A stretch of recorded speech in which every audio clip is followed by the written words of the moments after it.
Chapter 40.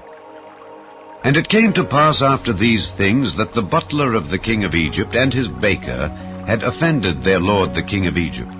And Pharaoh was wroth against two of his officers, against the chief of the butlers and against the chief of the bakers. And he put them in ward in the house of the captain of the guard, into the prison, the place where Joseph was bound. And the captain of the guard charged Joseph with them, and he served them. And they continued a season in ward.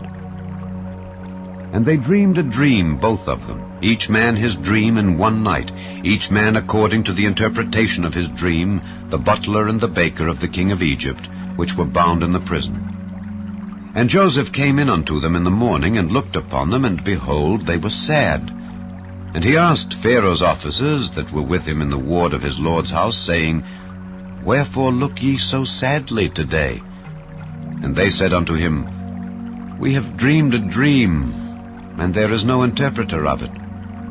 And Joseph said unto them, Do not interpretations belong to God? Tell me them, I pray you. And the chief butler told his dream to Joseph, and said to him, In my dream, behold, a vine was before me, and in the vine were 3 branches, and it was as though it budded, and her blossom shot forth, and the clusters thereof brought forth ripe grapes. And Pharaoh's cup was in my hand, and I took the grapes, and pressed them into Pharaoh's cup, and I gave the cup into Pharaoh's hand. And Joseph said unto him, This is the interpretation of it.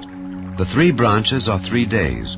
Yet within 3 days shall Pharaoh lift up thine head, and restore thee unto thy place. And thou shalt deliver Pharaoh's cup into his hand, after the former manner when thou wast his butler.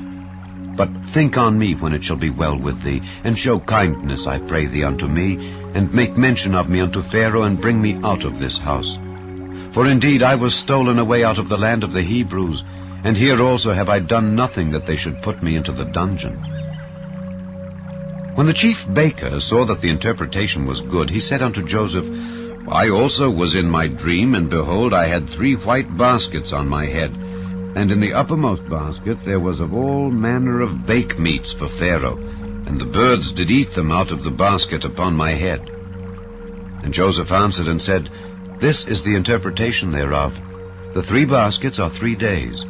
Yet within 3 days shall Pharaoh lift up thy head from off thee, and shall hang thee on a tree, and the birds shall eat thy flesh from off thee. And it came to pass the 3rd day, which was Pharaoh's birthday, that he made a feast unto all his servants. And he lifted up the head of the chief butler and of the chief baker among his servants. And he restored the chief butler unto his butlership again, and he gave the cup into Pharaoh's hand. But he hanged the chief baker, as Joseph had interpreted to them. Yet did not the chief butler remember Joseph, but forgat him.